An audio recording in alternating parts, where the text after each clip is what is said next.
so are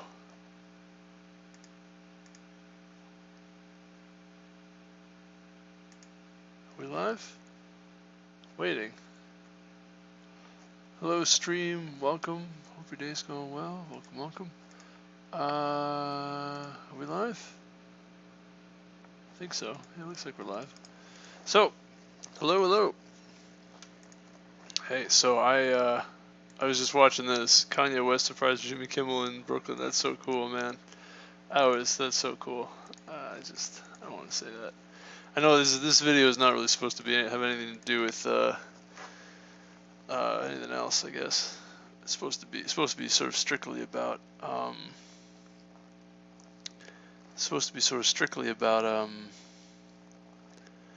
programming, but I thought that was so cool. He's doing he's bringing glory to God, man.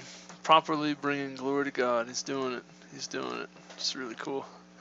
So today we are going to return to our let's do this. Let's pull these out. Yeah, let's do this. Oh, can we do this way?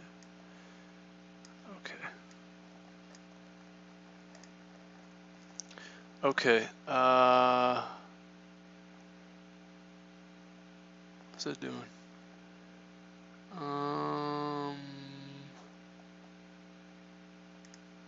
Yeah, this is fine. So what I was looking to do is a bit of programming. I wanted to show off a little bit, I guess. But what I wanted to show is,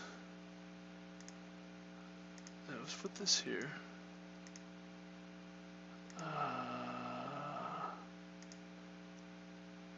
I can leave this here too. What I wanted to show, we'll close these. This is fine. Okay, what I wanted to show, so I had all these tests. So the problem I ran into the other day is I had all these tests. So I wrote some code. Excuse me, it's probably not the way I would want to write Clojure in the future. I don't really know how I'm supposed to be writing Clojure in the future, but this seems like it's not what I'm supposed to be doing. I don't want to develop bad habits, so I'm looking at probably going to end up studying some. I already have been a little bit studying, like what other people do with their Clojure code. And I wonder actually if there's an fn let. I know there's an if let. Is there an fn let? Is there such a thing? Let fn? No, it's just a let. Yeah. I think, it doesn't have to be an anonymous function, this thing. So like I can actually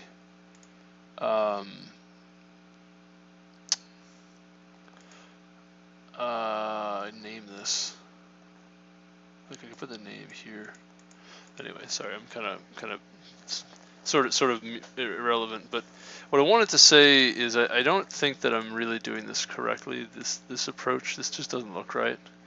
Looks like really complicated and probably not exactly. Not to mention, I probably could also put these other inner functions on top here, so they're not like in this awkward spot. Yeah, it's just, there's probably a bunch of different improvements. This kind of the more that I program with Clojure, I'll get more comfortable with it and get more familiar. But the key thing is I wanted to open up a development environment, open up a local development environment, because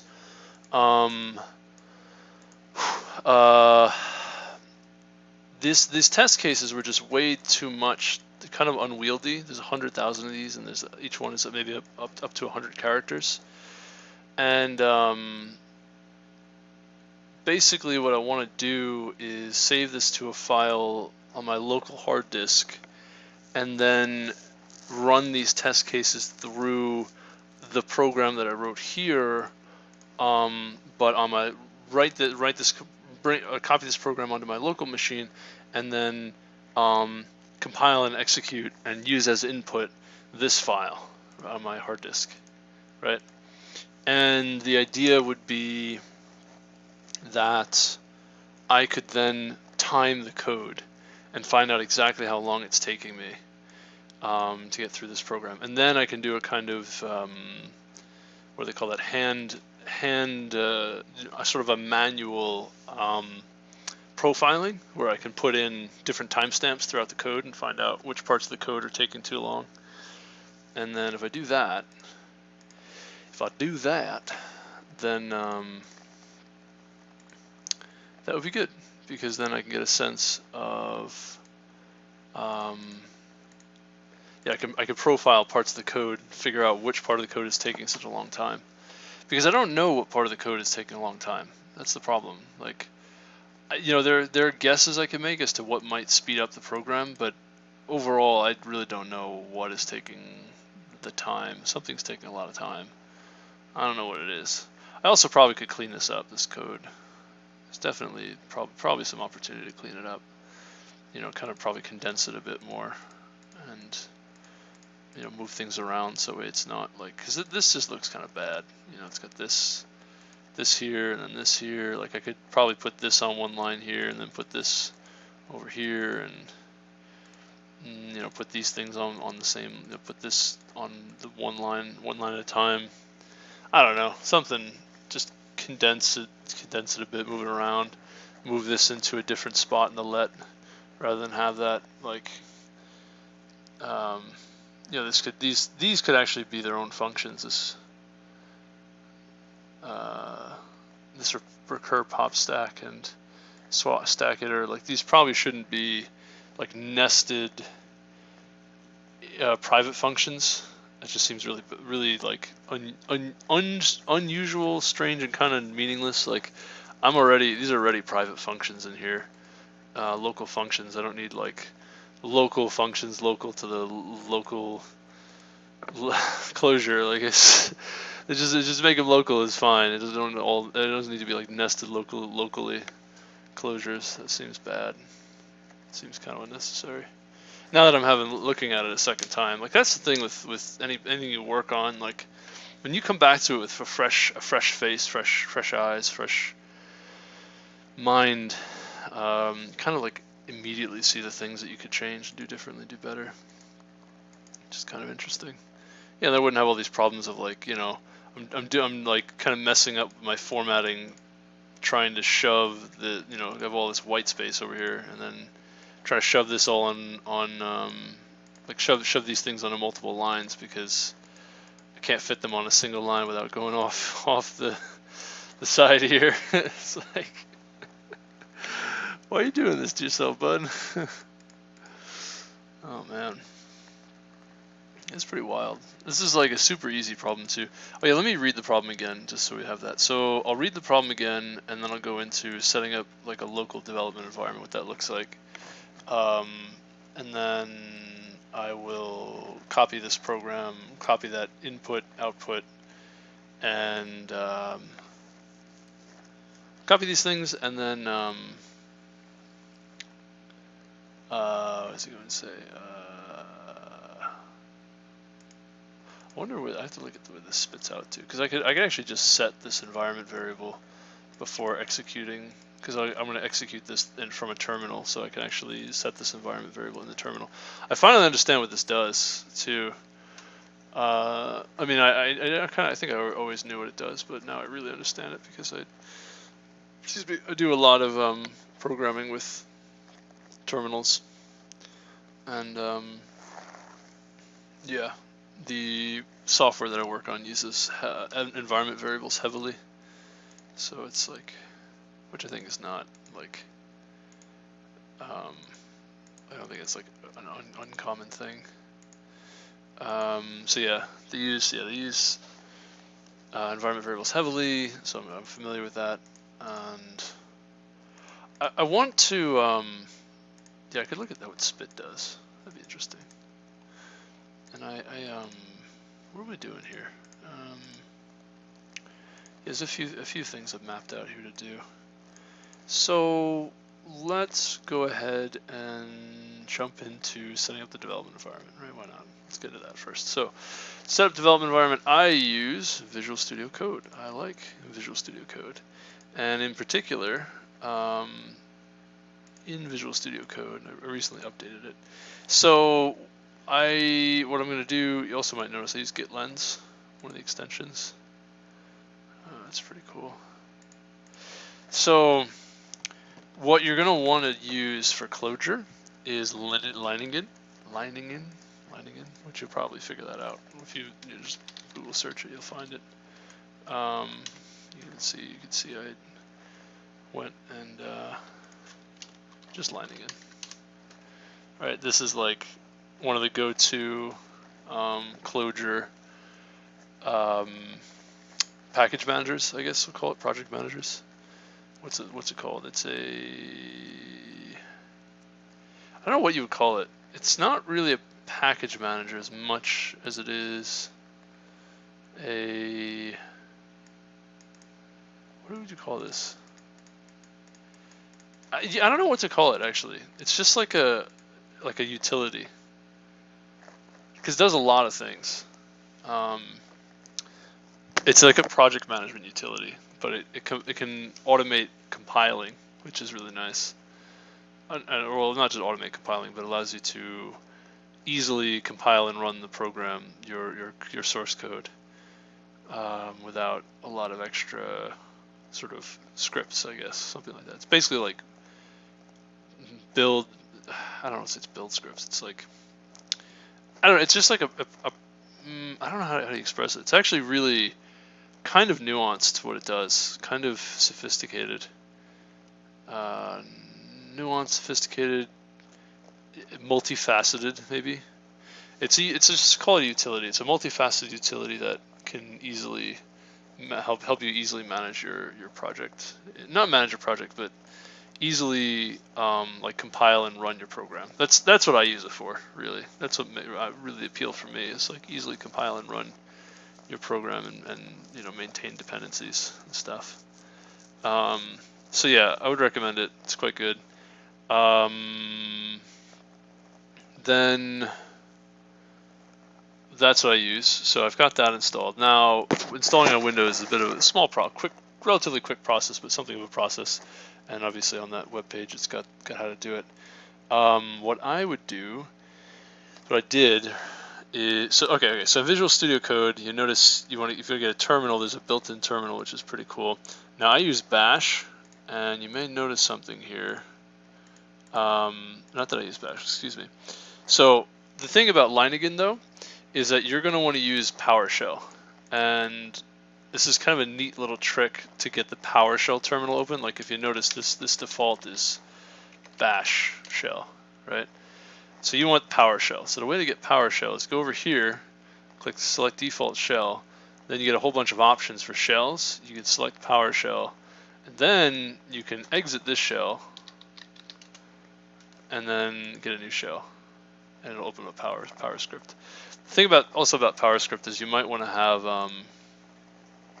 you might want to also, actually a few things, not just for PowerShell, but also just for using Lineagen. You're going to want to get, if you're behind a corporate proxy, you're going to want to make sure you set up your certificates correctly, which is kind of an involved process. I'm not going to go into detail here how to do that, but you could look up how to do that. It doesn't take too much time to figure it out, but it's not that complicated, but it can be a little complicated. But there's like kind of a sort of a hacked thing you can do with Internet Explorer, where you can look up the certificates that your company is using as you're trying to get out to sites through your browser, and then you can download the certificates directly there from Internet Explorer, and then copy paste them into the right spot, and then your programs will have access to the right certificates and can get through the proxy appropriately without breaking. What you need to be able to do in order to like download packages dynamically, which is what Lineagen is going to do with your Clojure packages. It's going to sort of download the things that you need. Anyway, the jar files. So yeah, so let's use Lineagen. So linebat is the program, right? I've already installed it, so we can just hop right in, take a look. I get the help file here. Tool for working with Clojure projects, right? Like they keep it really simple, but yeah, it does a lot of stuff. It's kind of hard to describe it beyond that, because it does a lot of different things, but it's all kind of the only real common denominator is it's just like things related to Clojure projects. So it does a lot though. It's great. So let's go to our desktop, and what I want to do is I want to use line, and I want to create a new. We're going to use it as a default template, and we're going to use test CLJ to test out our code. And you can name it whatever you want, but I'm going to name it this. So what this is going to do is create a new project on my desktop. And we can now go into that project. And actually what I want to do is open that folder in Visual Studio. So let's do that now. So you'll notice Leiningen put a whole lot of stuff in this folder. You see there's a doc, there's a resources, source, test, a git ignore, hignore. I don't know what the hignore means. Hgignore. I don't know what that is. I know what git ignore is. I don't know what this is. Probably learn what this means later on in life. There's a change log. There's a license. You need the EPL license, by the way, for all the programs that you write, because you're allowed to. This, I think you just need to include this for. How does it work? It's like if you make any modifications to the Clojure, I think it's the Clojure language, something like that. Basically, the tools that you're using, if you make any modifications to those tools that are, basically changing the tool, then that's got to be open sourced, right? It's got to be it's copyleft. This is a copyleft license that allows you to use the tools any way you want for free, but you're not. If you modify the tools, then it's got to be copyright free modifications, and I think you've got to share them publicly, if something like that. I'm not entirely sure how that works. I don't know. I don't really know. It's a little confusing to me, but if you're using the tools for stuff, that's fine. That can be yours. That can be copyrighted for yourself. But if you're changing the tools, then that's got to be. Then the tools are sort of public property. That's kind of what that means. This license. Yeah. Anyway, so that's got to be. They provide you with that immediately, which is nice. I like that. It's good. You don't have to go look it up and copy it. So this is kind of important. They give you a project CLJ file. This is what Leiningen's going to use to like compile your code and do stuff with your code. And what we want to do now, our core is here. So what we're going to do is we're going to add a. I did this earlier today, so this is not like. I just kind of happen to know offhand how to do this, what to do. But we'll just add. You have to add a main function, and then you also got to set inside here. You got to make this gen class. I think that's what it is. You got to use this. So this is going to generate a class with a main function. And now what you can do is also in here you got to set your main set.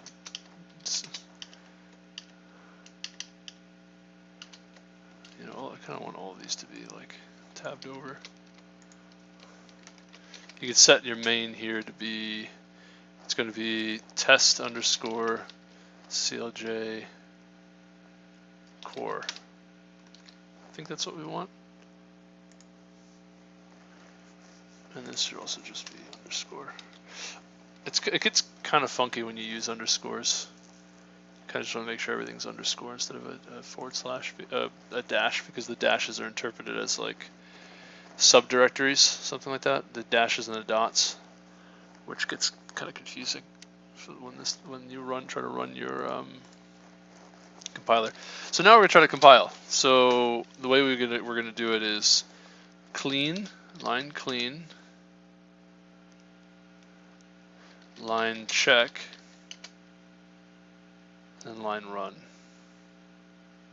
Let's see if this works. Okay, failed compilation, so something's wrong. Main syntax error compiling. And also, just as an aside, a friend of mine, not a friend, well, a friend, yeah, I'll call him, a coworker that I've been sort of becoming friendly with over the past few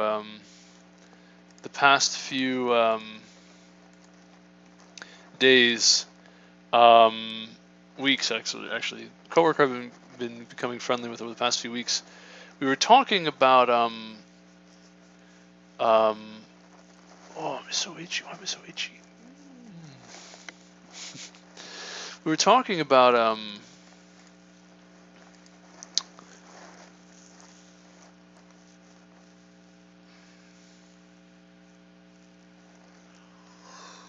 excuse me.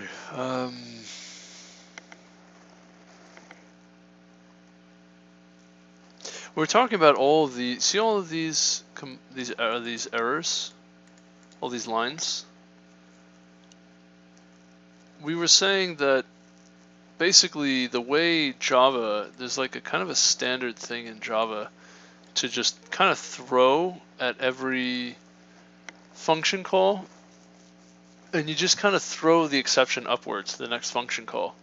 So what happens is where it gets called, you know, it happens somewhere down here. There's another 30 lines of error messages. It happens somewhere there, and then it goes all the way up the stack. Excuse me, to the top, and the error message is thrown all the way up, and then the whole stack gets printed. And what we were suggesting was like, well, you know, you could catch the error somewhere in between and throw there, and not have like a million lines of or just catch it, right? Like literally just catch the exception.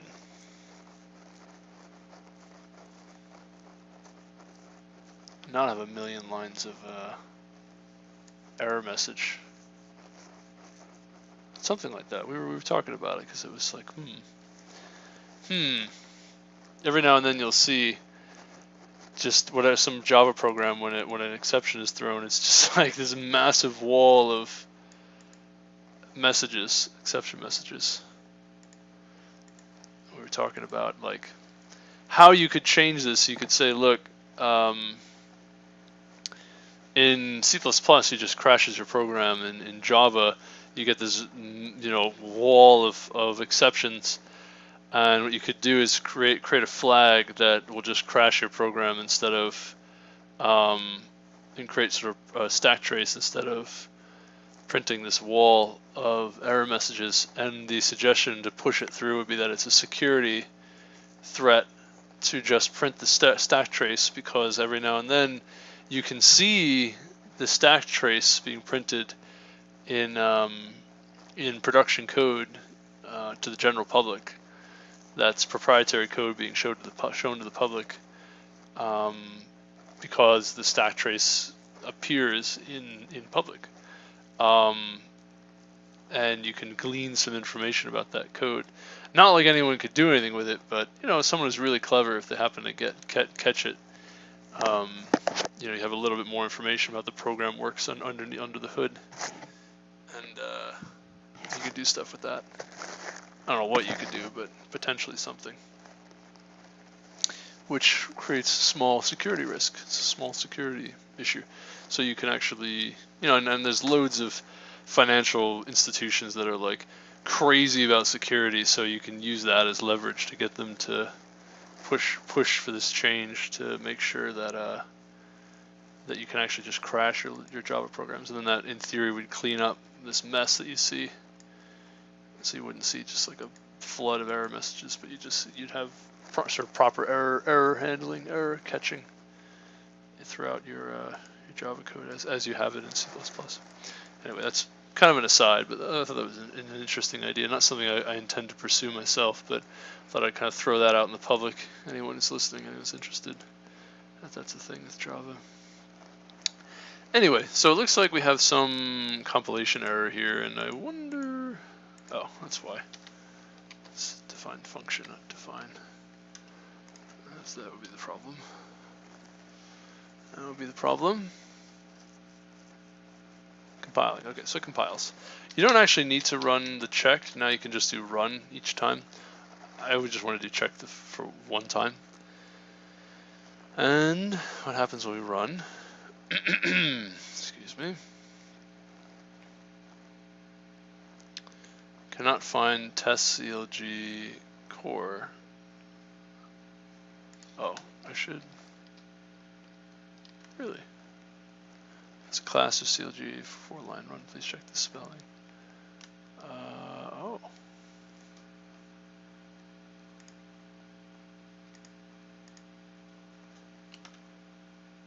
Maybe it's supposed to be source.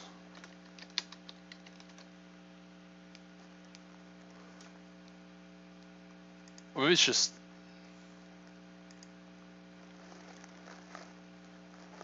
It's right here. What do you mean you didn't find it? Really?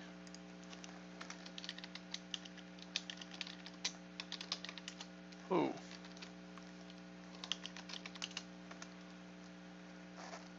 So we can clean, check, then run.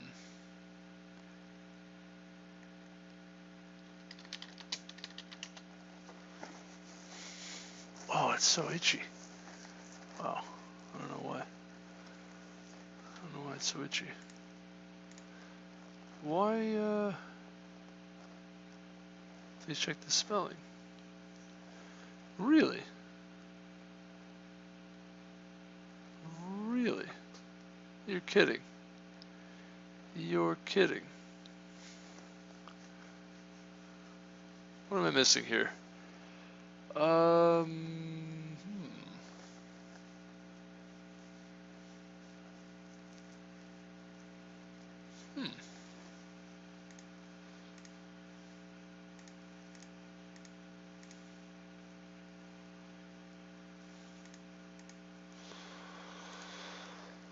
I mean, I see it. It's right here.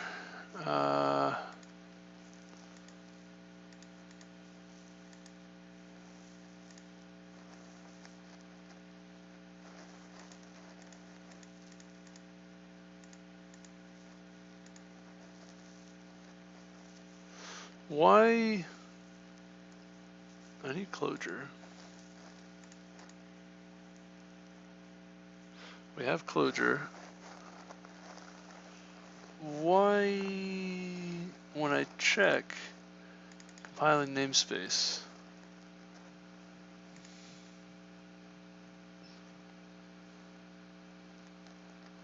what am I missing here?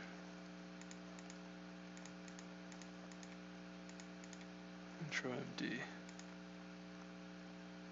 Why is it not finding this? Can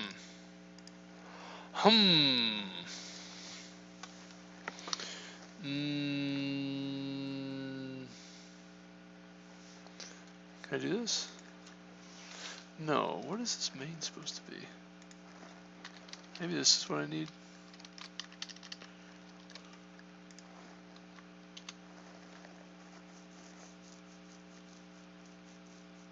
Oh, maybe it's just core. Oh, there it goes. Okay, for whatever reason I needed the dot. I don't know, the // it wasn't working. So there you go. Okay. So that's the whole thing to get so you can clean. You could just hit run also. Check.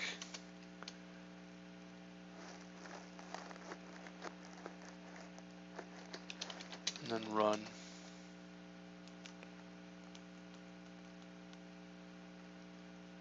And then if we wanted to do the whole thing in one shot, we could say hello again. Hello, hello.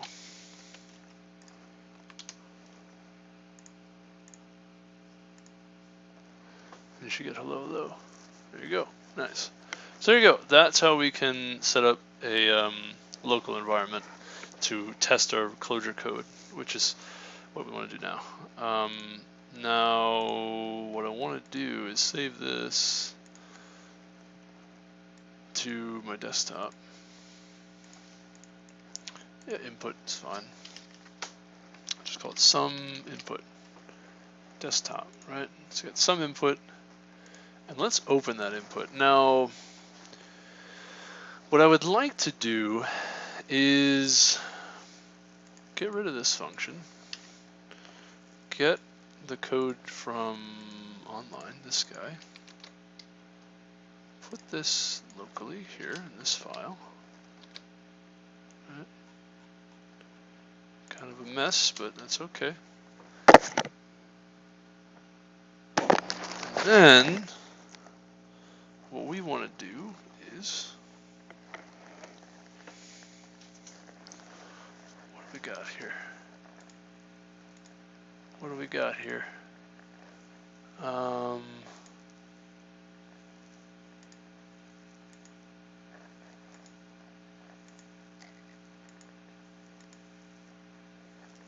What am I doing here?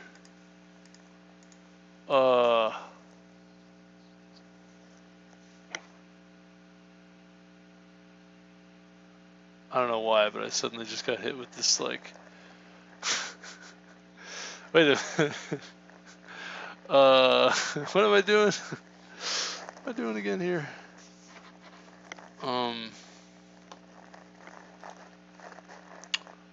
Right.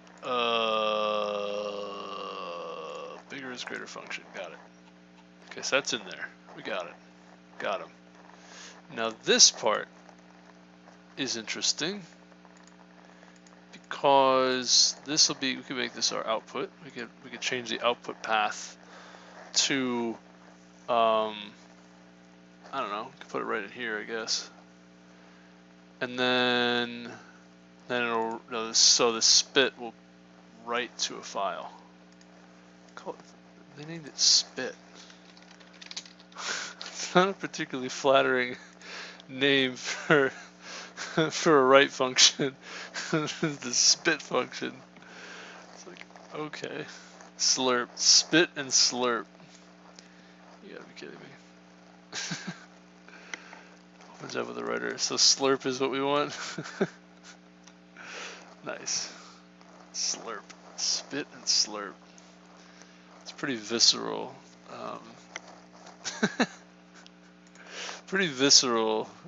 What do you call that? What do you call that? Pretty visceral. That's interesting. So it looks like the input is fed through standard input. Interesting. It's pretty visceral. Verbs even. Verbs for your I/O handling. All right. So yes, we could set the output path locally here. We'd set that environment first, and then our program will get that environment, and we're going to want to go ahead and execute these lines within the main function here, and we're going to want to go ahead and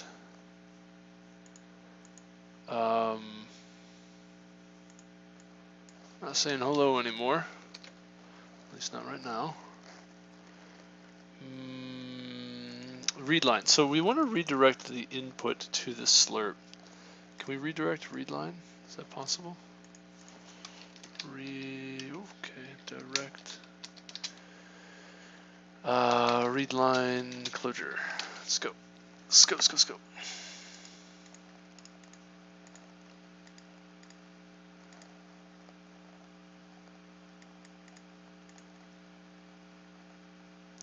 Oh, I gotta move off of Chrome.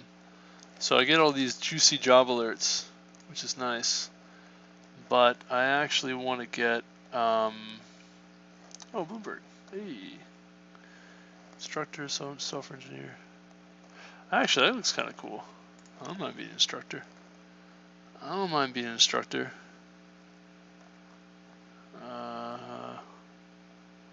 Backend dev. That's cool. 3 years experience.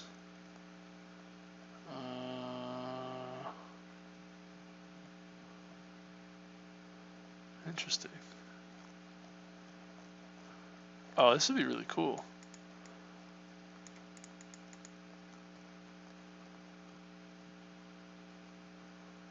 Hey.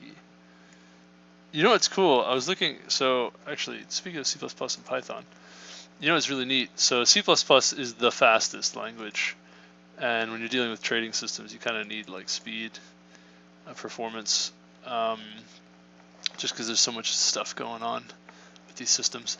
But what's cool is PyPy is wicked fast, and also it's comparable to Java even. Java is like another typical sort of backend that's pretty fast as well.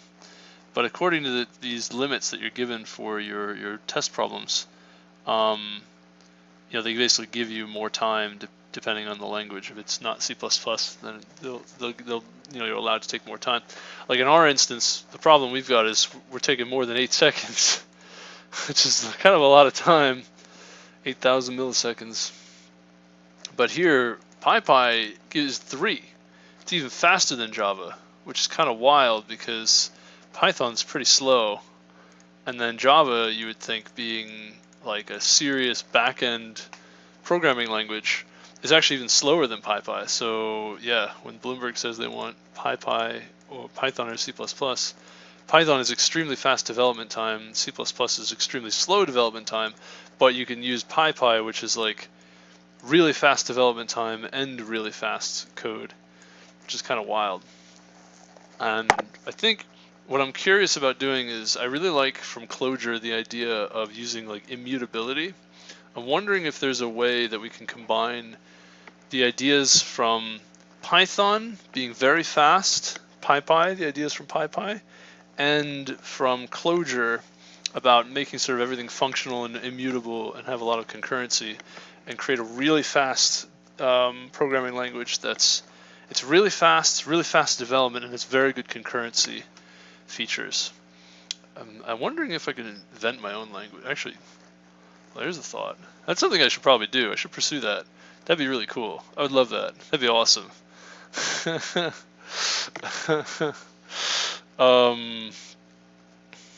Could call it Waython. Oh, that's great. I like that a lot. So my friend and I were our colleague who I've become friendly with. I guess more so. I've been friendly with it for like over a year now, I think. We were talking about it's like you could use AI to do the just-in-time compiling and even further optimize code on the spot.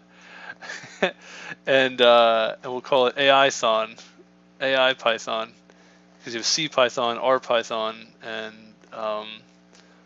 different iron Python, different kinds of Python, and PyPy. And it was like you could use for the just-in-time compiler, you could put in AI and make it and before we were saying our new language would be W Python for Will's Python, and then it was like, well, we could put AI in it, make it, was the AI Python? And I was like, no, we can still call it the WAI Python or Y Python.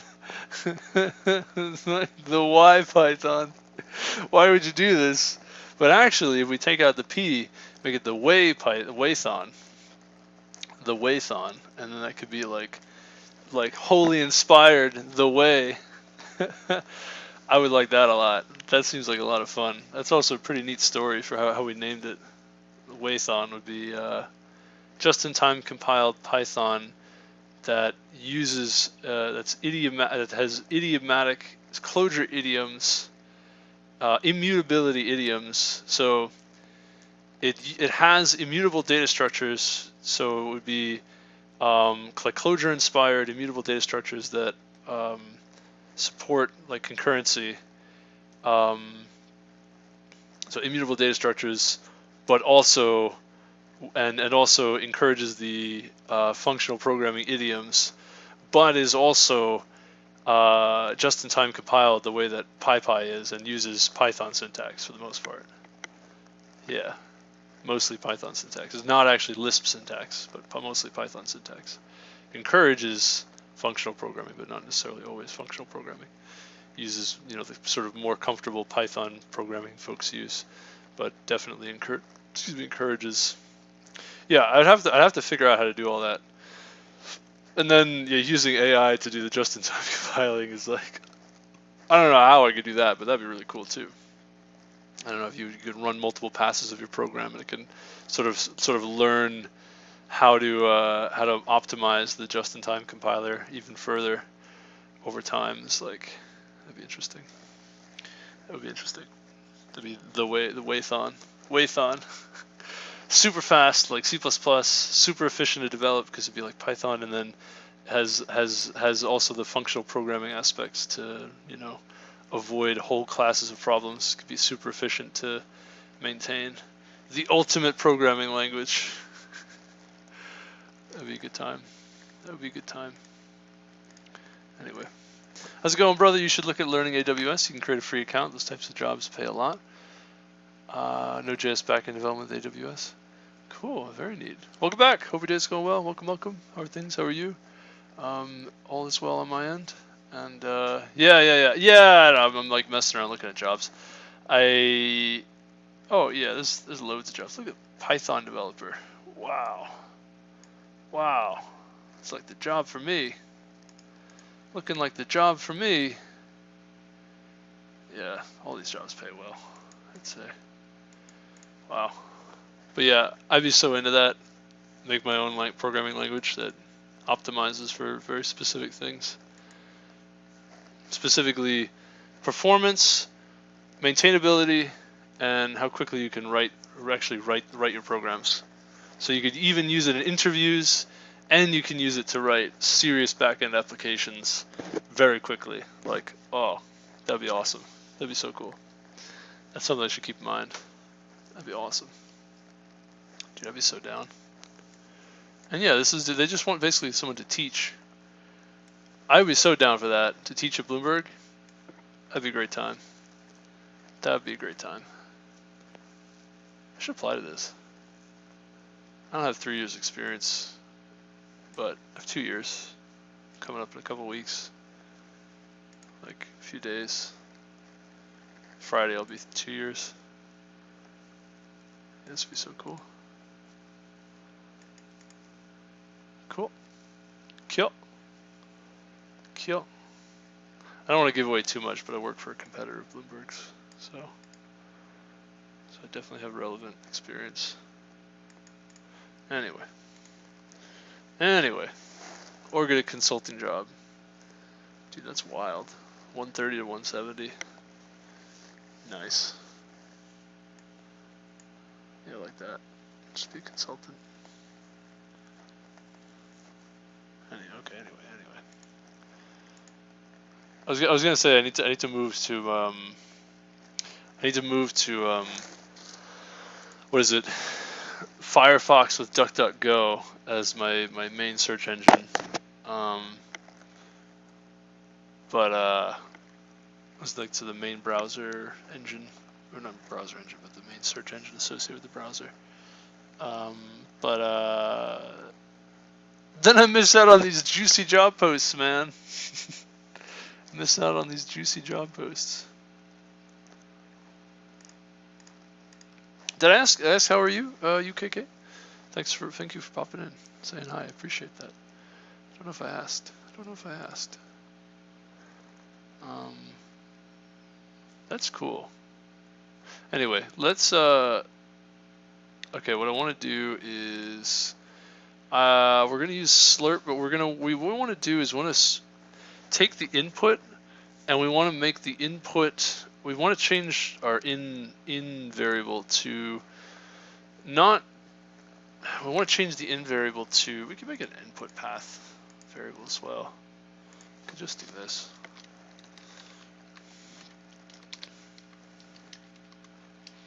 Just call this the in pointer.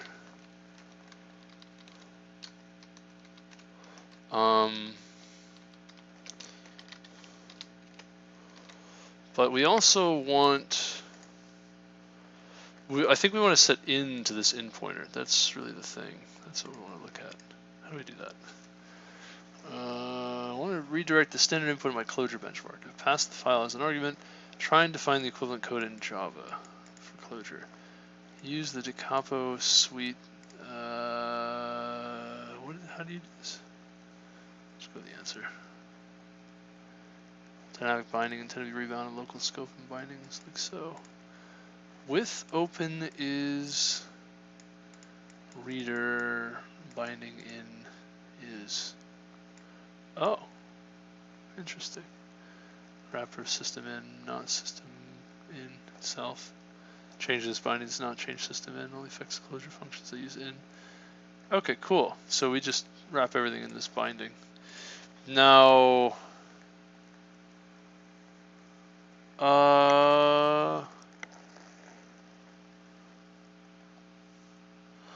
what does this with open do, and what does binding do? I'm not familiar with those.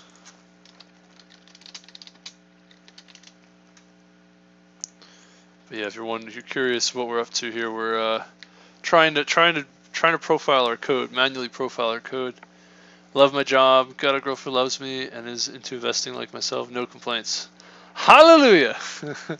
Hallelujah! I think it's very good. Did donate to the Children's Hospital in my city last week. Hey, there you go. Very good. Very good. That's great, man. I'm glad to hear that. Glad to hear that.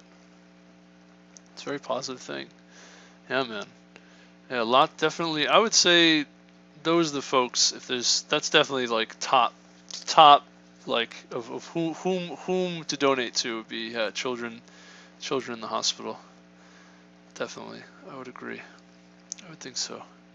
I actually donated to, not a lot, but a small sum to someone who, you're not supposed to really pay attention to who you're not supposed to really even brag or talk about or even like remember that whom you donated to according to the Bible. But just while we're on the subject, I donated to someone because it's like very relevant, right? So it was a kid who was a burn victim when he was very young. He was 2 years old. He was burned badly, and someone online was talking with him, sort of letting him tell his story to the world, kind of deal. And he just kind of threw up a donation thing. Was like, yeah, if anyone, obviously he's got a lot of medical bills. If anyone wants to donate, you can. And he raised like $250,000 in like 3 days or something, like a few days. And I was like, holy smokes! Because I gave $10. I was like, yeah, that man, that boy, that teen, definitely could use the money more than I could. His medical bills are pretty extreme.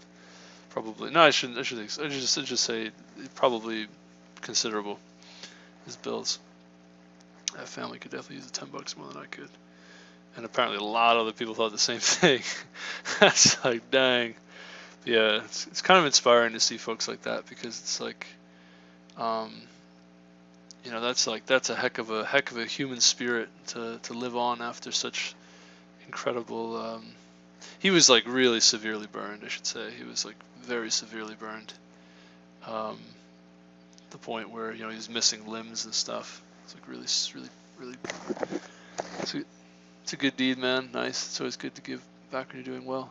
Yeah. I mean, shoot. I'm doing well enough where I can give $10. Certainly. I mean, that's like, come on. I could definitely do that, especially for someone who's like, that.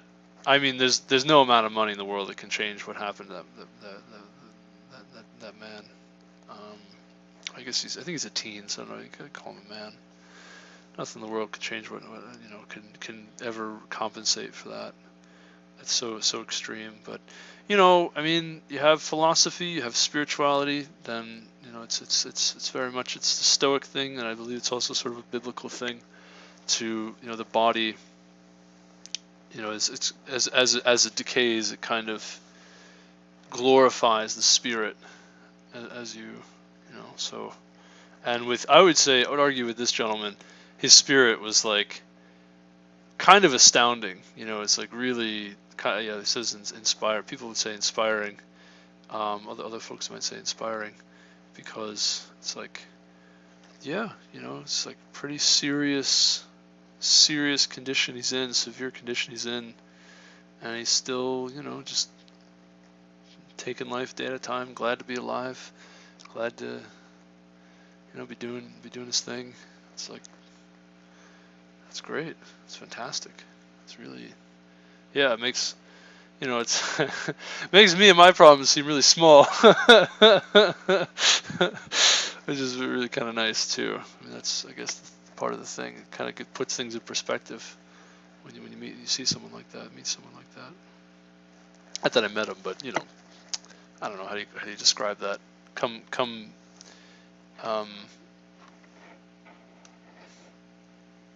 don't know how you describe that. Like, not get to know him, but hear his story. Yeah, hear his story. Yeah, hear his story and see, you know, his demeanor. It's quite a positive thing. Quite a positive thing. Tragic thing, but how he handles it is really positive. Okay, so with open, what does this do? Bindings and body. Bindings, name in it. Evaluates body in a try expression with names bound to the values of the inits, and a finally clause that calls. Also yourself too. I'm sorry. Yeah, you also did a good deed. So yeah, I would I'd repeat that back to you as well. That right.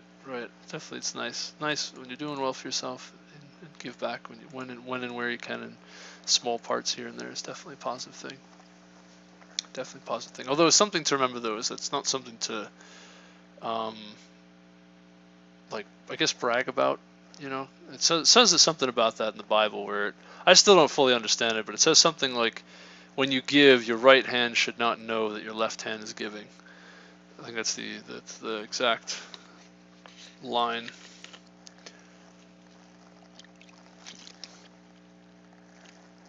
I don't remember who said it either.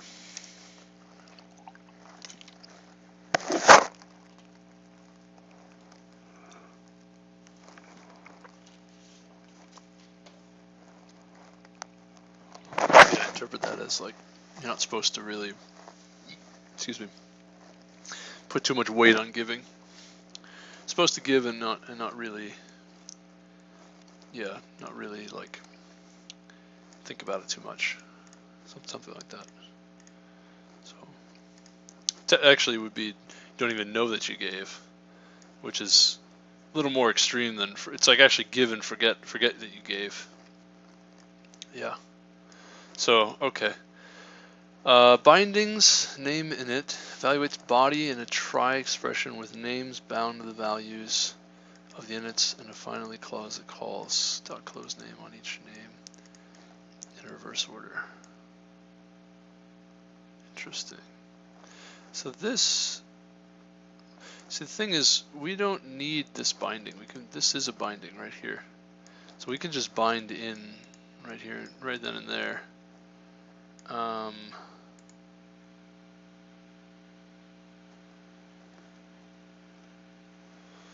Evaluates body in a try expression with names bound to the values of the inits, and a finally clause that calls .close name. I mean, what can we put this here? This in? Is that possible? Maybe you do need a binding. Maybe we do need a binding.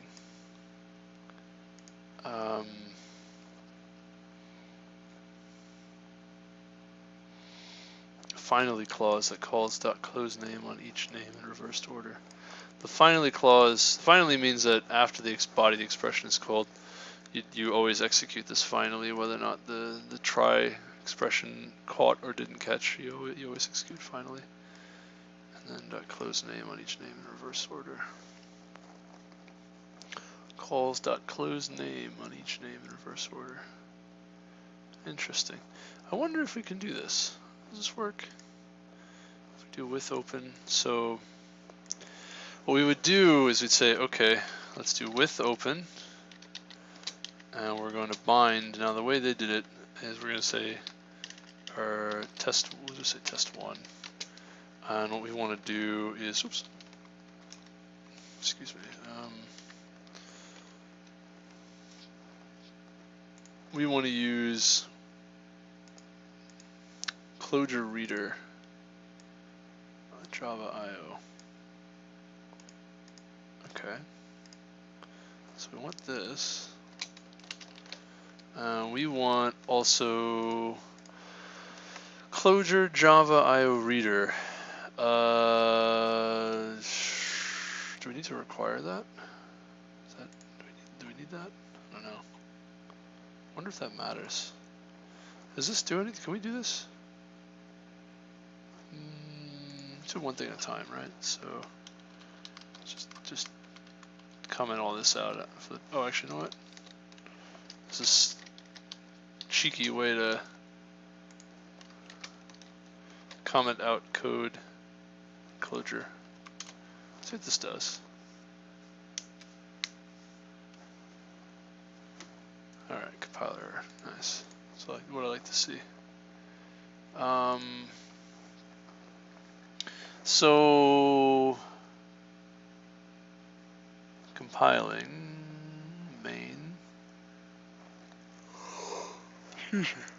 Oh, okay. Actually worked. It worked.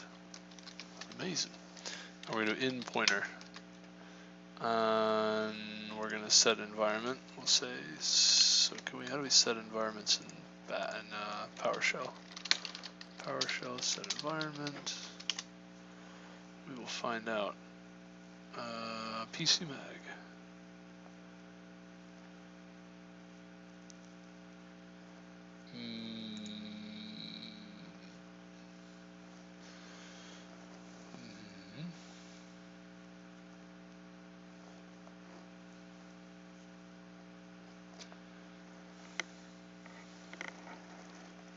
Okay, so we can just end variable name equals whatever you want. So let's try this. Let's say env variable name input path, and we'll say equals, and we're gonna go with, oh, you know, it's kind of cool. Watch this. But you don't see this too often.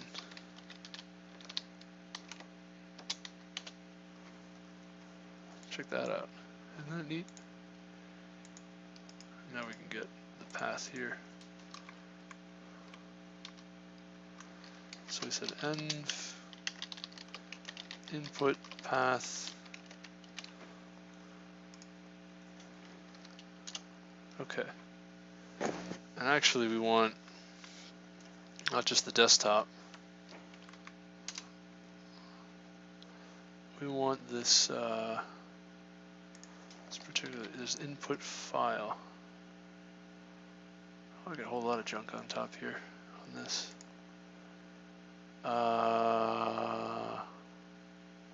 Somewhere in here is an input that I just saved. Maybe I saved it to my downloads. Hold on a second, just in case I have anything. I may or may not have applied to a place recently, and so I may have stuff in my downloads I don't want to show. No, I'm pretty sure I saved it to the desktop. You know what I think I did? I think I need to date modified here. Really? Did I not save this? Where did I save this? Huh? Where did I save it? I did save it. Endpoint. What? Did it just not happen? What the heck happened? I thought that I saved. Huh. Alright. Okay, well, that's fine. Just input.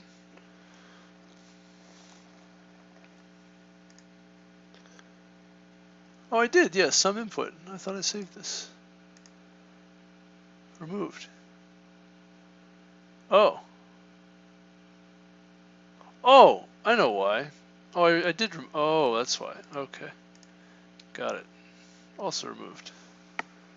What? What? That's confusing.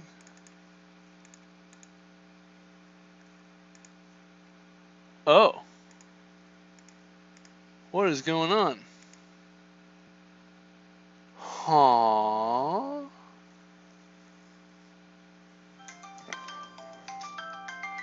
Alright, I think it's gonna be a longer stream. I was gonna say I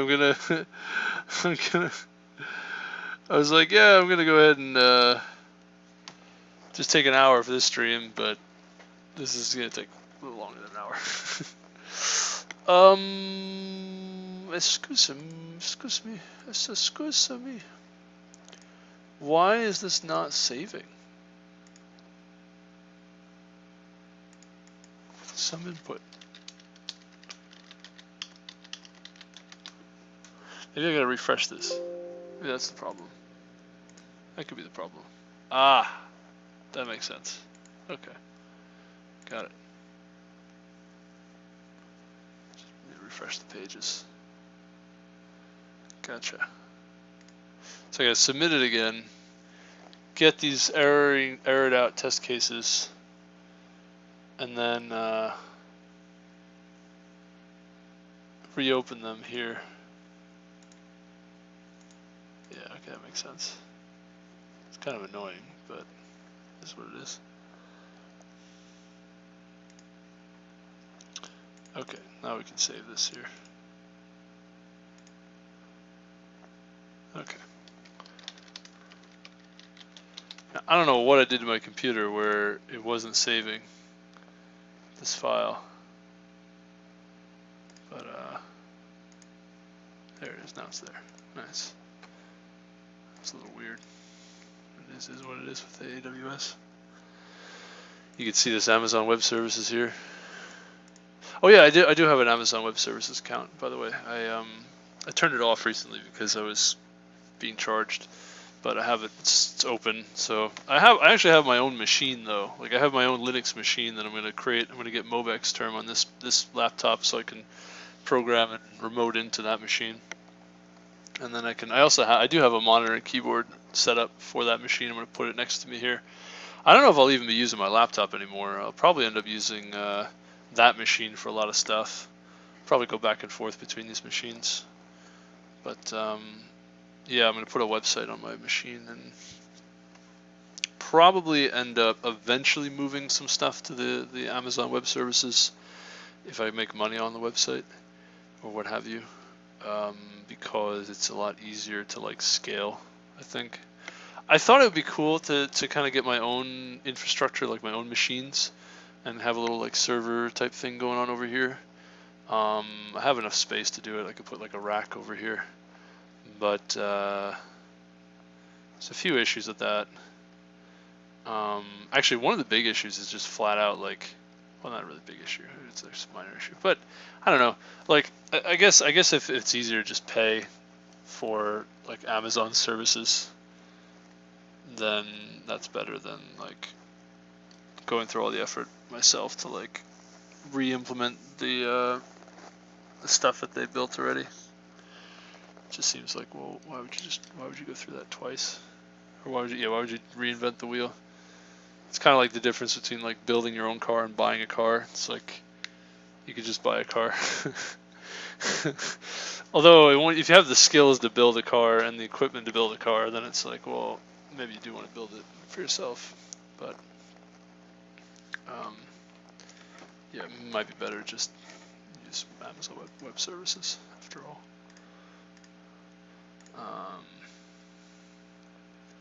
Something like that. So anyway, what I was going to say, I was thinking was, right, we can test this now. So we can set this input path to some input.text. All right, now when we run our machine, what happens here? Ah, it works. There we go. No complement. All right, there we go. So our in pointer was set properly. Cool. So now, Okay, so the way they described it before is throw this in here, more or less, and what you're going to do is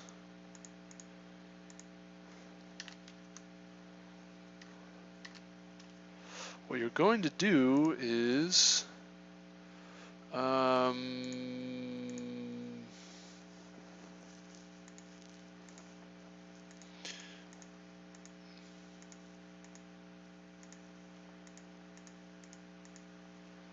was I doing?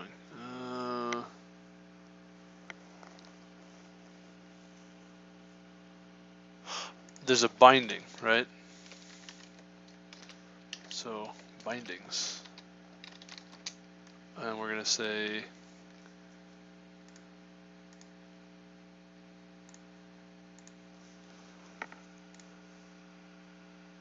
with open bindings, and there's like literal bindings.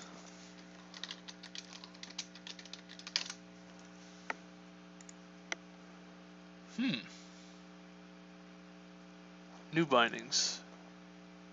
Like, the thing I'm uncertain about is, do I really need a new bindings?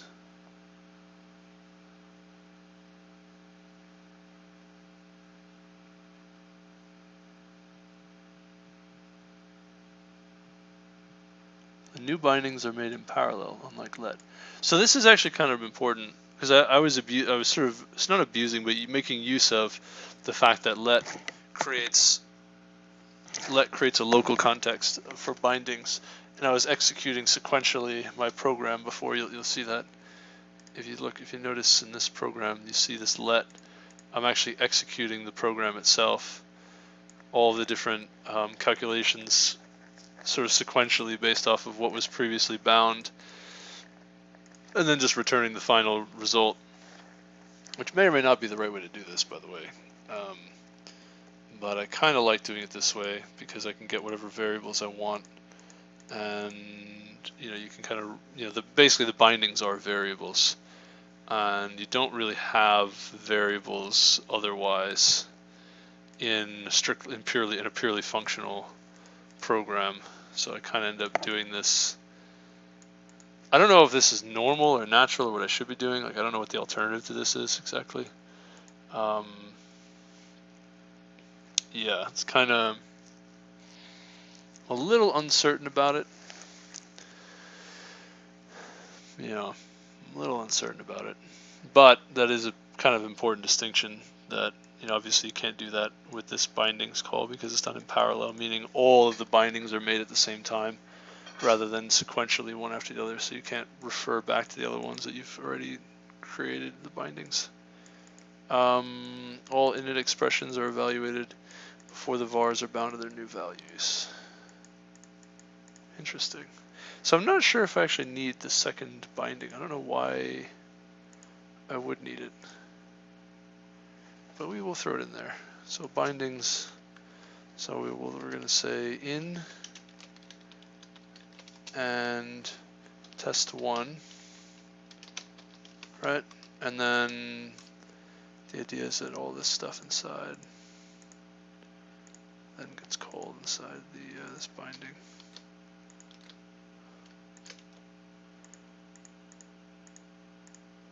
Kind of curious what happens if we do this.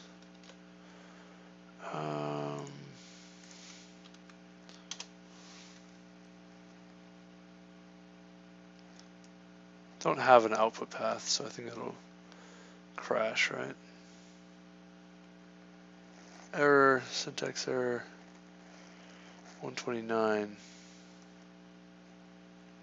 Really? More information, maybe? Unable to resolve symbol bindings in this context. Interesting. Interesting. Oh. It's because it's wrong. Because it's not bindings, but binding. Oh, it runs. Wow, look at that. Whoa. We didn't set the output path though, so I don't know where it gets written to.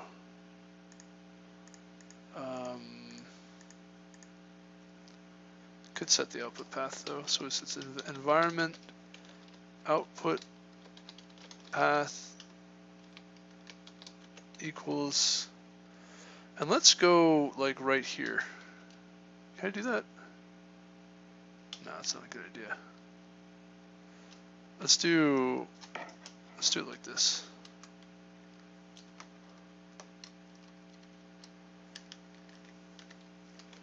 Output path, and let's say instead of the desktop, let's go into this folder, desktop,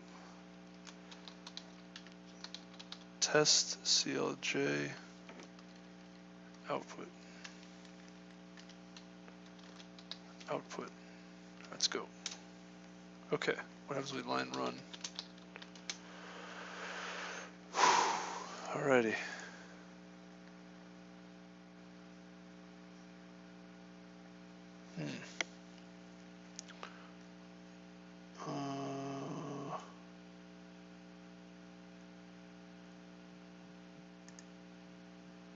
Alright. So now this output path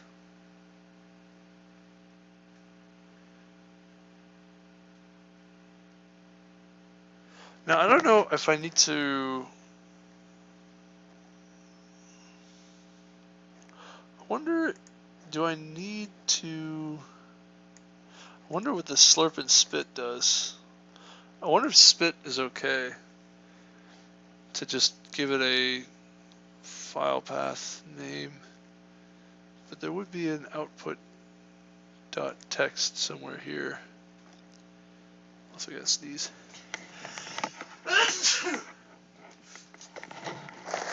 Excuse me. Oy, ay caramba. Oh no. Oh, yeah, ay caramba is okay. There's another one that actually means God, which I've got to be careful not to say. Let me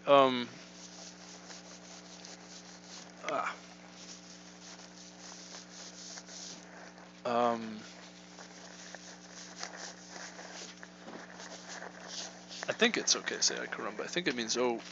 You know what? We're gonna check. We're gonna check. What is ay caramba translation? We have to make sure. It says oh no. Ay caramba.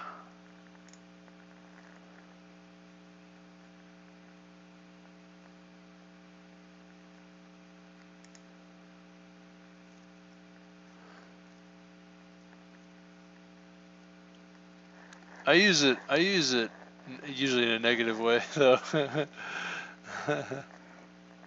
Ay caramba. Oh. Sacre bleu. What do these things mean? Are these curses? Is it a swear? It means dang it? No, we can't use that either. No. No.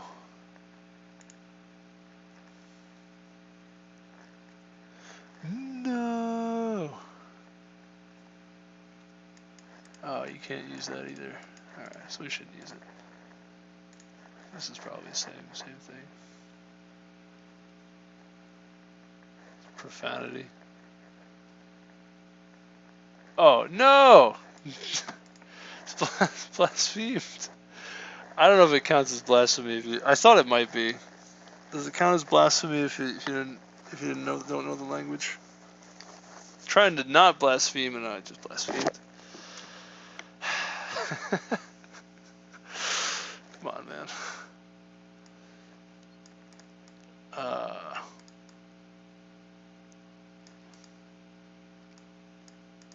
Why it's profane is because of the third commandment.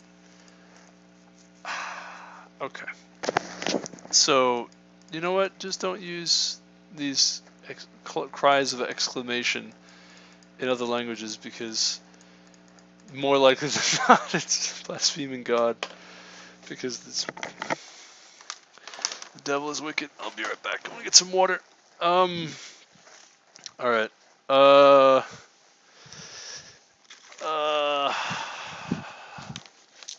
immediately repent, right?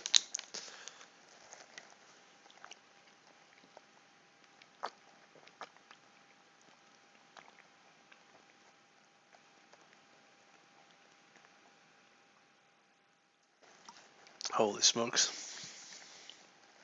So, I forgot to bring water bottles with me to work today. So I didn't drink any water all day. And these 2 bottles of water taste so good. Because I also fasted yesterday, so I didn't really have a lot of like stuff in me.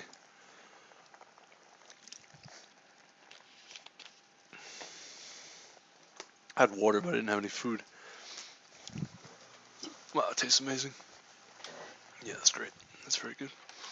Another thing to appreciate is God did give us taste buds to appreciate food and water, so quite nice.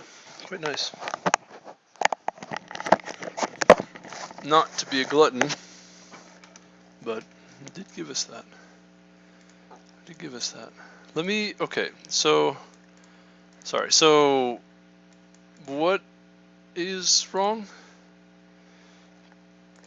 This is supposed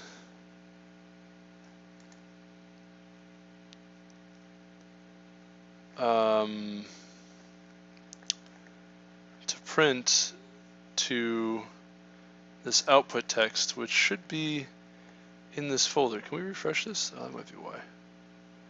No. It's supposed to be right here. Now, why doesn't that work? Does this not get called, maybe? Oh, it's commented out. Oh, that's why. Forgot to uncomment. I was thinking, what happened? I thought we did this. Let's see if it compiles, and let's see if it writes to this file. Maybe I need to create the file first before I write to it. I wonder. It's kind of... Oh, maybe the file already exists when I run it. Oh, it's taking a long time, huh? Uh-oh. That's a lot longer than 8 seconds, man. Holy guacamole. Uh-oh. I don't know if it got stuck or what happened, but that is a lot more than 8 seconds. Oh, it was going. There's 100,000 of these to write. It's only 4,000. Oof. Oof. So it worked. This is exactly what it's supposed to be doing. Question is, do I need this binding here? Can I do it the other way? I would like to do it this way. You know, I'd like to do it this way.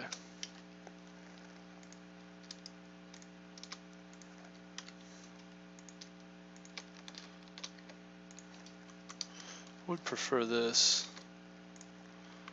See if this works. We'll give it a minute or two, or a few seconds. Back to the grind. I see. Hello, Henry V. Hope your day's going well. Welcome, welcome.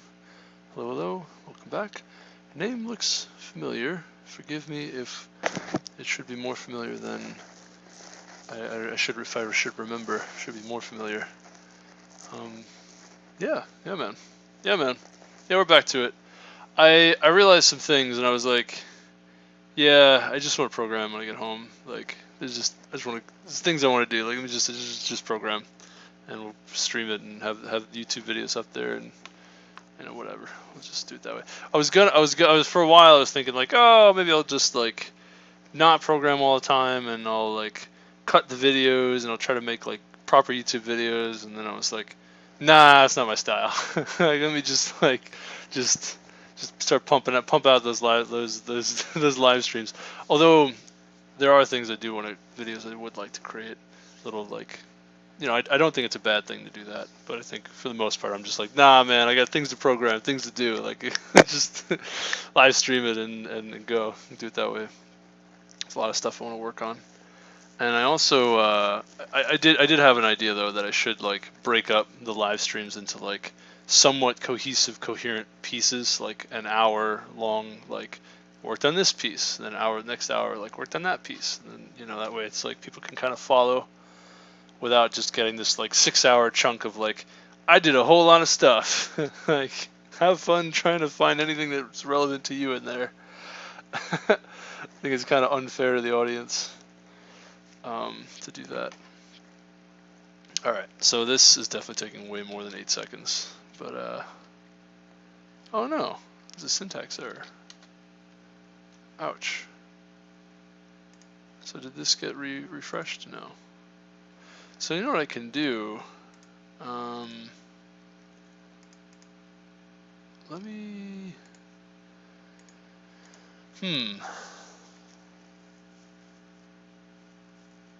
Yeah. 107 is a syntax error. Wait, what? No.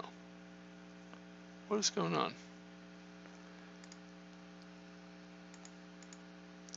So maybe I do need that binding. That's kind of weird. That's kind of weird. Binding in. Can I maybe take a look at the reader? Clojure reader in, or just Clojure in. Let's see if we can find this information. Draft and line numbering, pushback reader.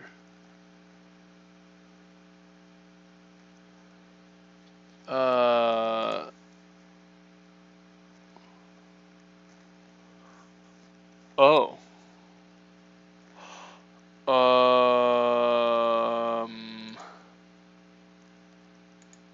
Interesting. Oh. No, wait. What? Does this not work the way they think it does? Like, hold on, let me do this. Just hello.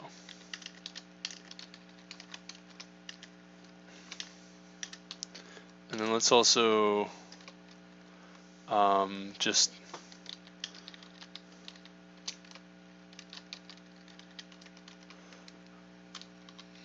okay, and everything else we can comment out.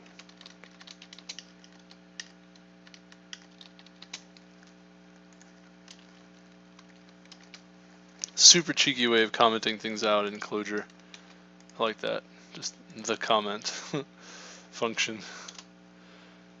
Alright, what happens when we do this?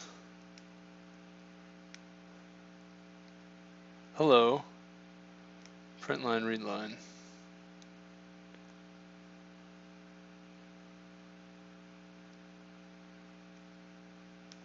Now I get this feeling like this doesn't work properly. Nil, it says. The input file is gigantic.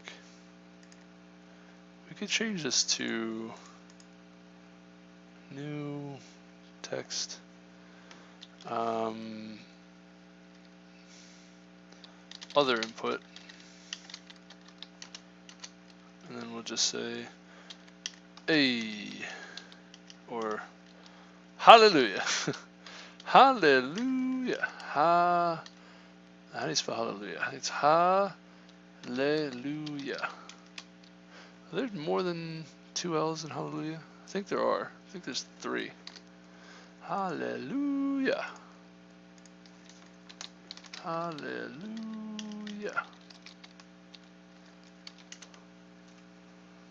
Hallelujah. Hallelujah. Hallelujah. Hallelujah.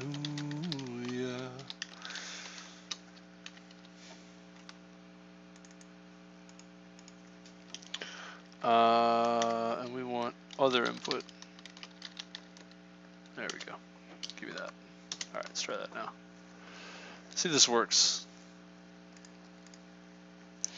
Hallelujah.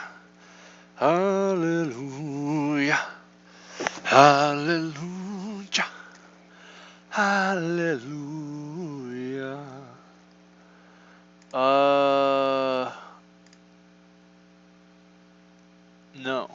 It just doesn't work. Alright. I guess we do need the bindings. I don't really know the binding. I don't really know why, but apparently we do. In reader.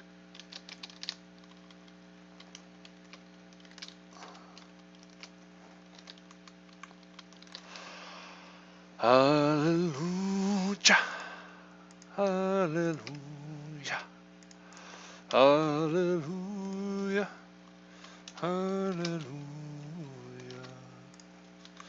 Mm-hmm. Mm-hmm. Mm-hmm. Yeah, it works. Alright, fair enough. So this is going to be interesting then. Let's go to just some input.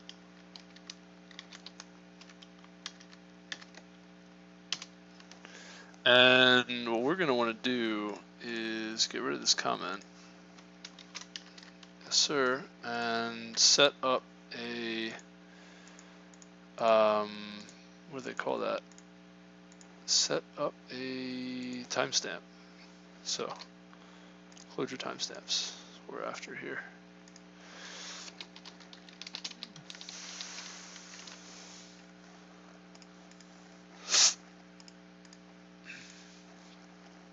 D Stack Overflow, the one and the only.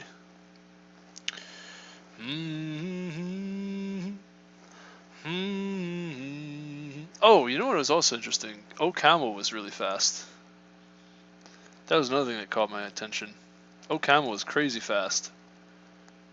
Bloom Jane Street OCaml core libraries. That's like, what? Jane Street. Like just the one company that really uses OCaml. OCaml is crazy fast. Now I'm not sure if this is because the problems are contrived on HackerRank or OCaml is just wicked fast. But yeah, OCaml and F# both caught my attention. They're both really fast. And they're functional programming languages. They're comparable to like C++ and Java. And also PyPy being very fast too. But particularly OCaml, that blew my mind. I was like, dang. That is a fast programming language. Yeah, I was gonna take a look. Wait, why is OCaml so fast? Why is it more popular and why is it so fast? And what is OCaml, by the way? OCaml. Just a quick overview synopsis. Wow.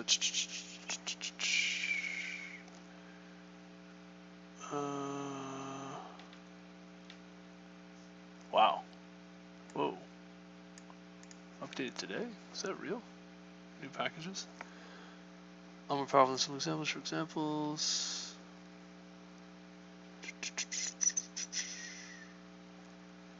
Book success, manual packages, compiler releases. I want to know what is OCaml? Industrial strength programming language supporting functional, imperative, and object-oriented styles. Wow, so it really has all three of them, huh? But it's functional, which is pretty interesting. Learn. What is OCaml? General purpose. Emphasis on expressiveness and safety. Technology choice in companies where a single mistake can cost millions and speed matters. And there is an active community that has developed a rich set of libraries. Also widely used teaching language.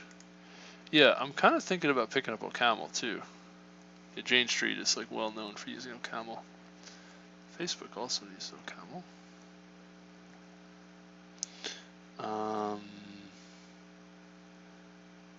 Interesting. It's a pretty good language to learn. Effective machine learning, I think.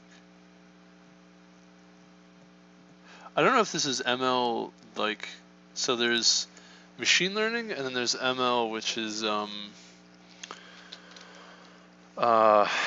like Lisp dialects, like the ML programming languages. He's probably talking about machine learning, but it could be just the ML programming language, like ML derivatives.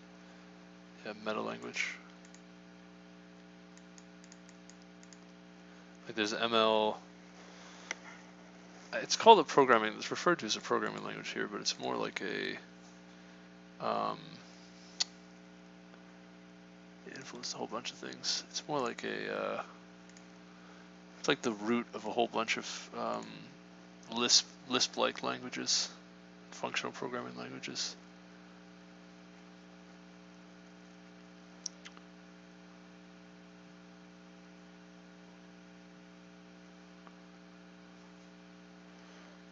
Yeah, it's an impure functional language. So it's interesting.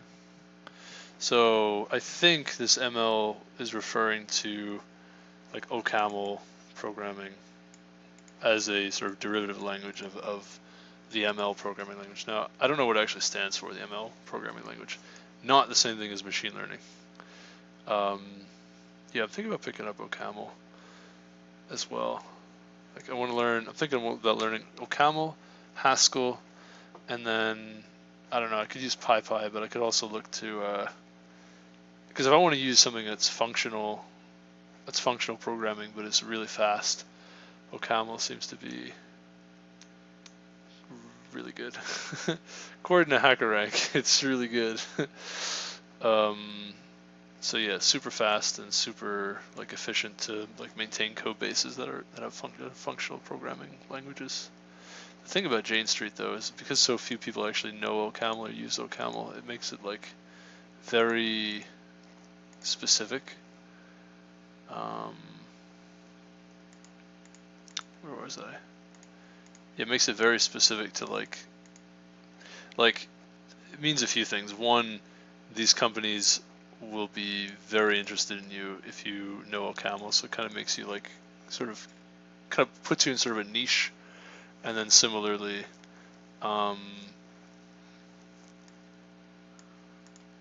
so these companies will be interested in you for that reason. Gives you sort of job security. And then these companies using are Jane Street's like a very like, I don't know, let's say something like well-respected, well-paid firm. They make pretty good money. They pay well. A friend of mine was saying, he's like, you get into Jane Street, you're like, you're doing good.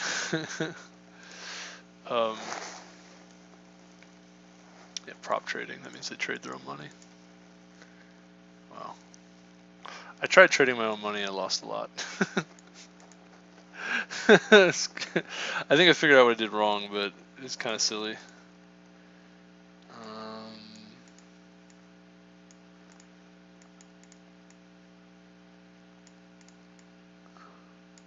Represents between 1 and 2% of U.S. equity volume. Holy smokes. Dude, that's wild. That is a lot of money from day to day. Yeah, that's a lot. That's cool. Anyway, you know, OCaml's cool. I'm into it. Definitely into it. Probably should look at. So what I want to see is why isn't it more popular?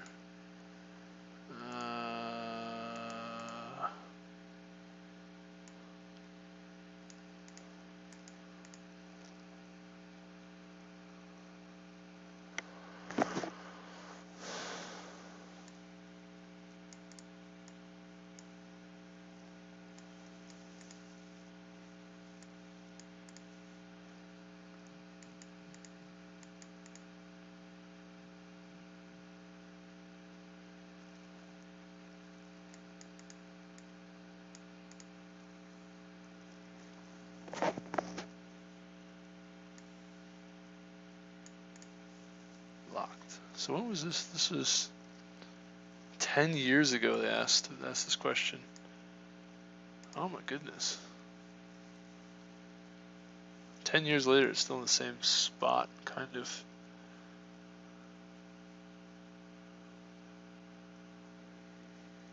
No one knows why languages become popular. Really? Is that the truth?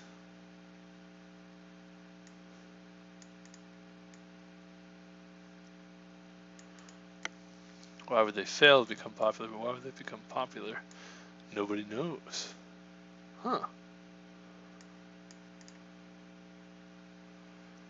Here's some points that are subjective.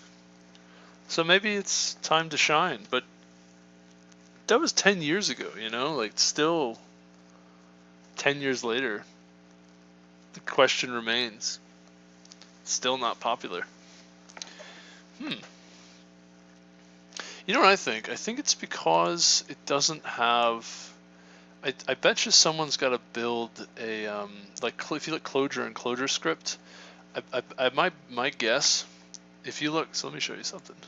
If you're wondering, we're getting way off topic now, but while we're thinking about functional programming languages, that's kind of the point of all this, is to like get a little more familiar with the programming ecosystem, because I want to build better applications, say, and more maintainable applications. Kind of want to be a better, because I've run into a lot of problems with some of the software I've been working with, and it's like but I think functional programming is definitely the way to go when it comes to maintainability, because I ran into a problem that was sort of idiomatic, one of those problems that the functional programming language is supposed to eliminate a whole class of problems, and I ran into one of those problems, and it took like a year to fix. Not because it was too hard of a problem, but because I was too busy with other things. I didn't have time to really sit down and try to figure out what was wrong. And if we had used a functional programming language from the get-go, it never would have happened. But in my opinion, let me show you something here. I think I know why it's not caught on. Let's go to most popular languages. Wiki. You'll notice something very quickly.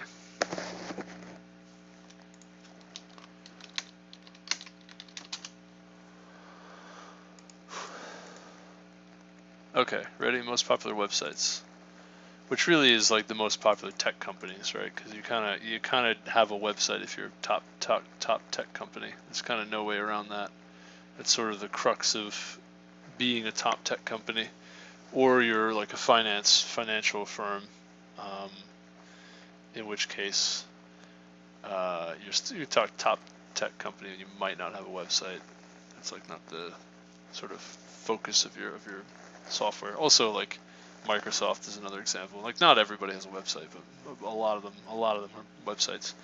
So all the front end code is JavaScript, just about JavaScript, TypeScript, right? Browser based stuff, and then all the back end stuff is like has variety. But the thing to note is that just about all of these back end languages have a variant for the front end, meaning like oh no, is that right? No, I'm sorry, I take that back. No, never mind, I'm sorry. What am I trying to say here? Wait, no, what I'm saying doesn't make sense, I'm sorry. What was I gonna say? I was gonna say that Clojure has Clojure script, which is really cool, which makes it way more popular. I guess no, ML languages don't really have. No, I don't know. No, I don't know. Never mind. I take it back. I completely take it back. Never mind. I don't know what I was thinking. I was gonna answer the question on the spot. You can actually use JavaScript for your backend if you put it on Node.js, which is kind of cool. So some people did that. LinkedIn did that. eBay did that. Anyway, I'm sorry. Never mind. But that's kind of cool to see. All these websites use JavaScript for the front end. If you kind of need to, though, like if you're a website, it's like browser-based stuff. Anyway, never mind. Sorry, I don't know. We'll just read more about why I could see the appeal of like Haskell, because it's purely functional, but Haskell isn't as fast according to HackerRank than OCaml. It's actually significantly slower than OCaml. It's even slower than like F# and even PyPy. I thought this was astounding. PyPy is really fast too. And yeah. What about so what do they say? The first mature C compiler appeared in 1974. OCaml compiler appeared in the late 90s. C had a 25-year head start. Yeah, that makes sense. Ship with Unix, killer app of all time. long time, every CS department in the world would have to have a Unix instructor, and everyone taking a CS course had an opportunity to be exposed to C. OCaml ML are still waiting for their first killer app. ML Donkey is cool, but it's not Unix. It fills its niche so well that I doubt there'll ever be another low-level language devoted only to systems programming. Dennis Ritchie's paper on the history of C from Huffle too. Not even clear what OCaml's niche is, and Standard ML's niche is only a little clearer. Caml and ML have quite a few competitors, whereas C killed off its only competitor, Bliss. C's great strengths is that its cost model is very predictable and it's easy to look at any small fragment of C code and can instantly get an accurate idea of what machine operations will have to perform to execute that code. Cost model is much less clear, especially because memory allocation is much less explicit. The overall cost of memory allocation equals cost allocation plus costs incurred during garbage collection. Depends on emergent properties like how long objects live, which objects refer to other objects. The net results of performance is hard to predict, even hard to analyze after the fact. OCaml's memory profiling tools are not what they should be. As a result, OCaml is not good for applications where performance must be very predictable, like embedded systems. Oh, interesting. Okay. So we could maybe answer why OCaml failed to become popular for these reasons. C is a language with a standard and many compilers. OCaml is a software artifact. The only compiler is from a single source, and the compiler is the standard. And that standard changes with every release. For people who value stability and backward compatibility, a single source language may represent an unacceptable risk. Anybody with halfway decent undergraduate compiler course and a lot of persistence can write a C compiler that more or less works. And with adequate performance. Nice. To get an implementation of OCaml or ML off the ground requires a lot more education, and to get comparable performance to a naive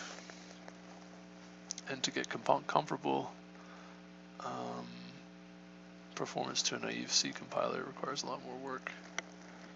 Comparable performance to a naive C compiler. Comparable performance to a naive C compiler requires a lot more work. Comparable performance to a naive C compiler requires a lot more work.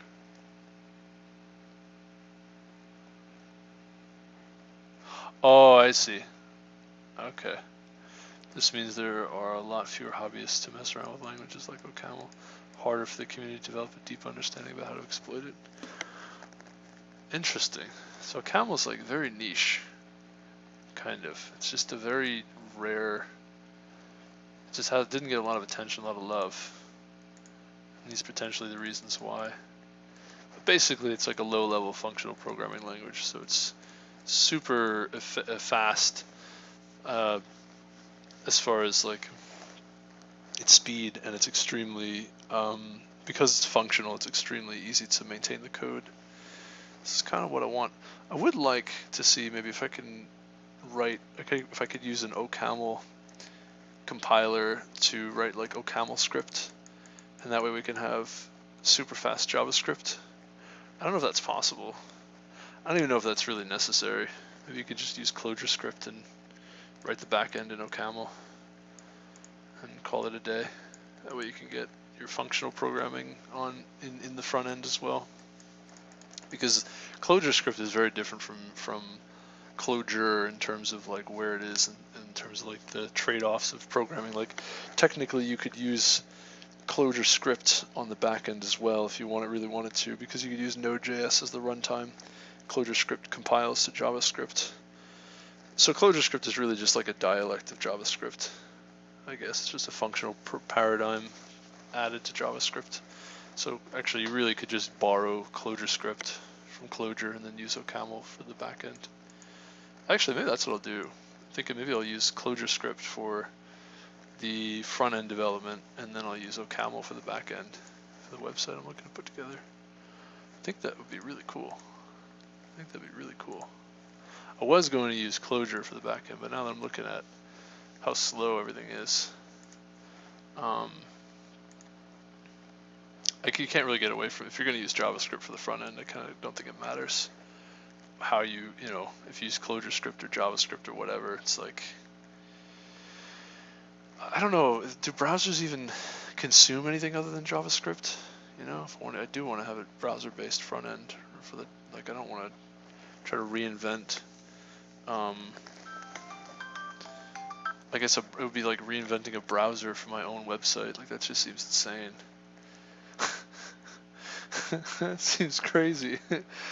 That would be funny though. Like if you wrote a browser that could be. It's time for bed now.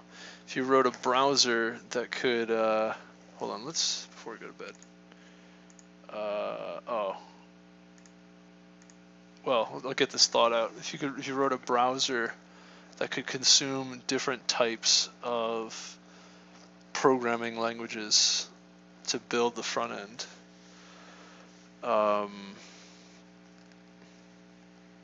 Is that even possible?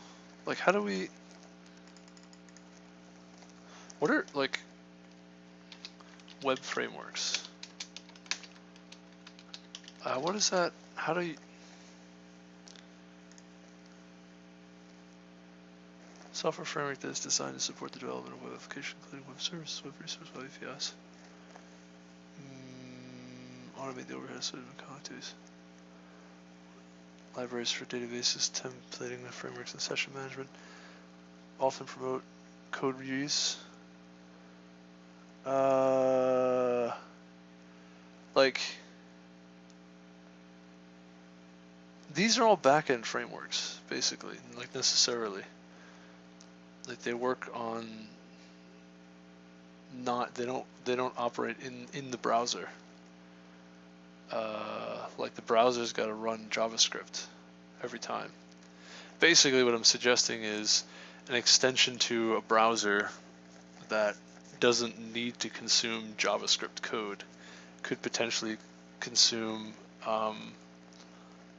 other languages that can also sort of, I guess, quote unquote, manipulate the DOM.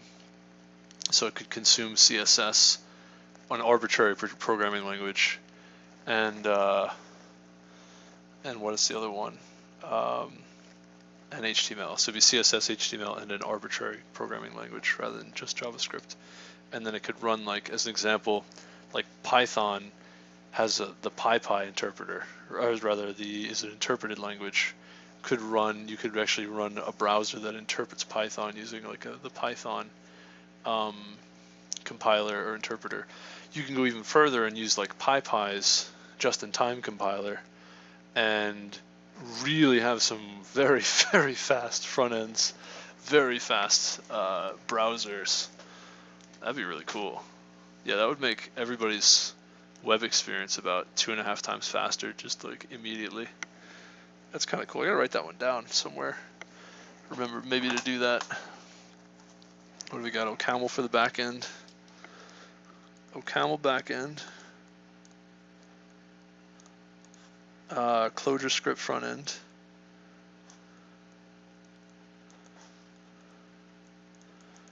And then we want a browser upgrade that allows for replacement languages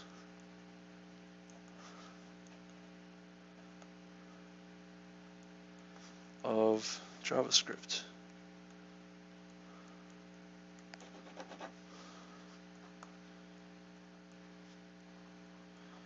Yeah, that'd be really cool. That'd be really cool. I wonder what that would look like. Anyway, I'm kind of rambling on now. But what I wanted to do before we go is I should get going. Timestamps in Clojure. What do we got? More popular. We already got that. And then there's more stuff down here. People talking about it. Yeah, OCaml's really cool. Should get into that. CLJ time. Date and time, wrapping the Joda time library. Can I not get, does Clojure not have built-in?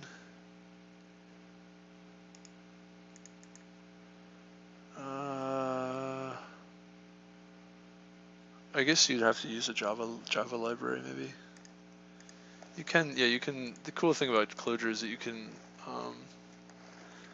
can access, also same thing, Clojure script, you can access JavaScript libraries as well as Clojure Java libraries. So Clojure can access Java libraries and Clojure script can access JavaScript libraries. So you have like a very rich ecosystem to sort of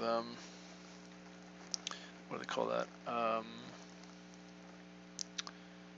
What's that called? Rich ecosystem to pull from. A lot of resources to take advantage of.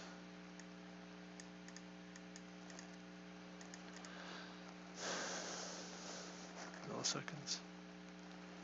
JVM based. Sure, I something like this, but pulling in third-party libraries. So this seems like overkill.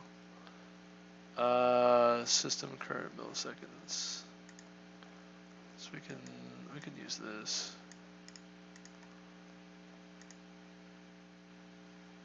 CLJ time. Graphing Jota time.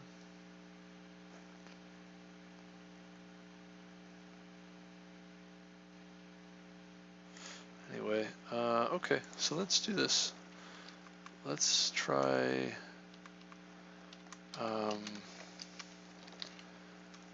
printing this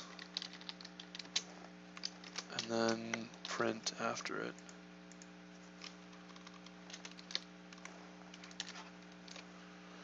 Now this is going to be time in milliseconds. We could bind this and then access it later, print the difference later. What I'd like to do is change the input to other input and then run this, see what happens.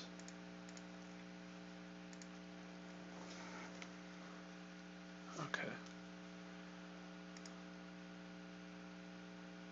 Hallelujah. What happened? Wait, what happened? Oh, that's why. Gotcha, we can comment this out. Also, it's got like a very specific parsing format that we're looking for. Jeez. Print line, read line. Alright, let's try again.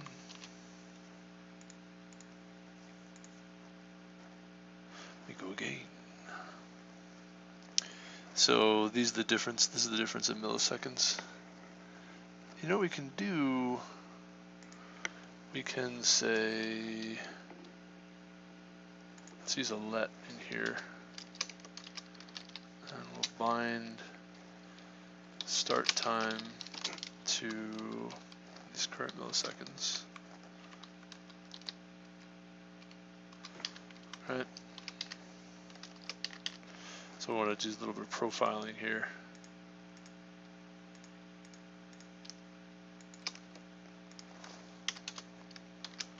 Right, I got the start time, and we're gonna go ahead and uncomment all this out. Actually, no, keep that there where it is. And then we're going to print this difference of start time minus these current milliseconds. And the way this is going to work is have the start time, and we want to do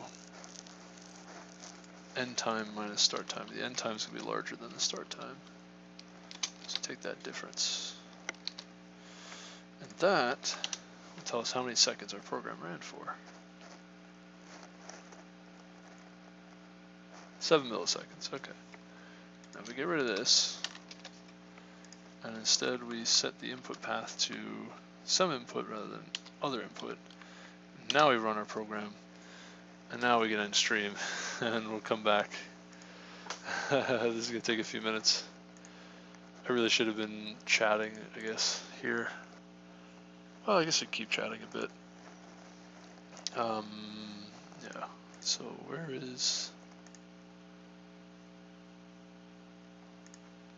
here?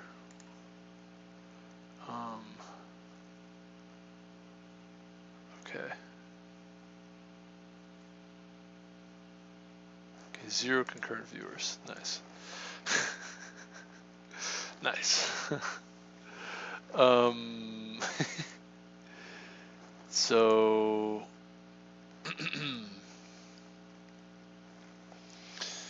oh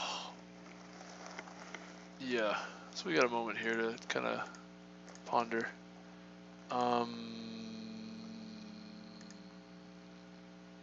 What's that even doing? So this is just going, oh, it's done. 9 milliseconds. Wait, what? That can't be right.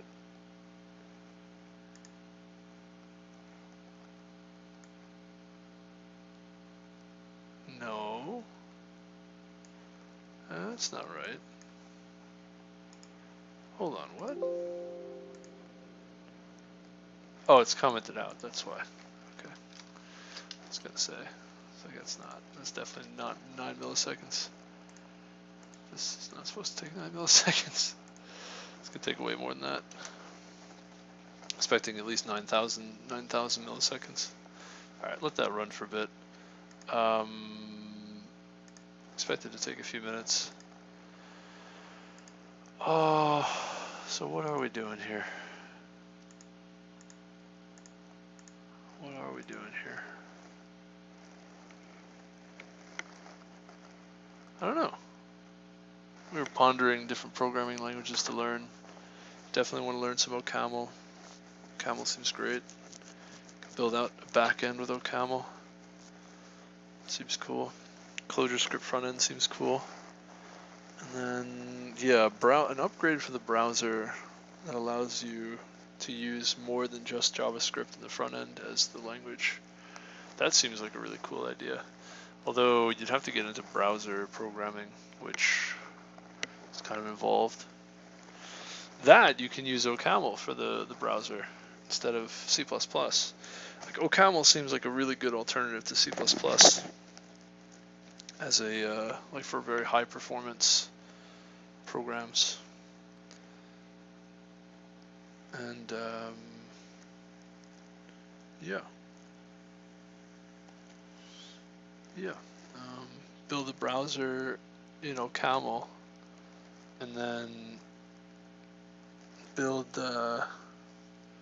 You probably want some kind of like a module or something that allows you to consume. I guess you could write a module that consumes other languages, but the module, I guess itself would be.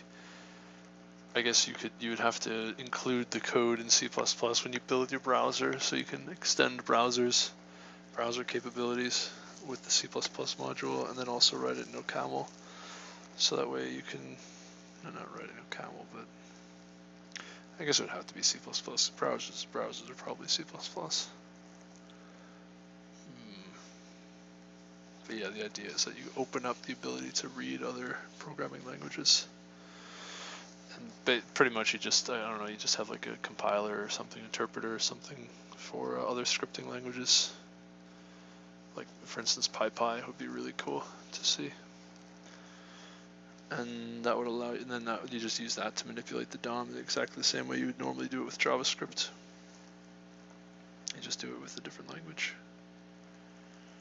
Seems like a relatively easy. I wonder if it exists.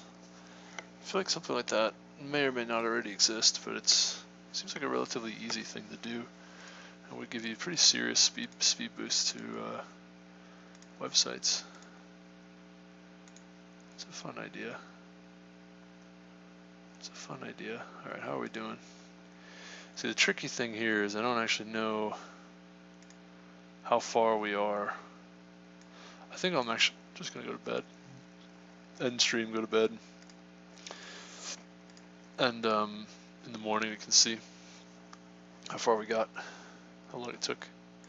But yeah, that's a lot longer than 8 seconds. So, excuse me. So, This program needs some optimization, I think, in order to run in less than 8 seconds. Holy smokes! I don't know what happened. My program is so slow. It's depressing. So yeah, thank you all for watching. I will talk to you all soon. Have a good rest of your night, and yeah, take care. Take care.